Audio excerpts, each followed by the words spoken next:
کاش میشد لحظه ها را با تو من خلوت کنم، درد تلخ انزوا را با تو من قسمت کنم.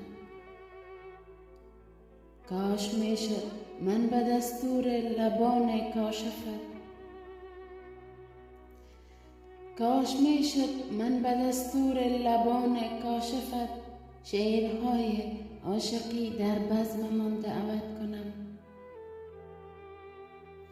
قصه بود و چای بود و شانه های کوه تو، تکیهگاه من شوی با عشق تو عادت کنم.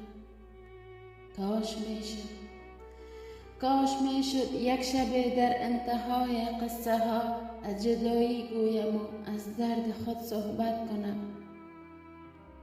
کاش میشد پیچک نیلوفری را دور تو حلقه حلقه چیده با تو من کم الفت کنم. کاش میشد سر به زانویت نهاده تا سحر، چشم در چشمت نشسته با تو من وصلت کنم.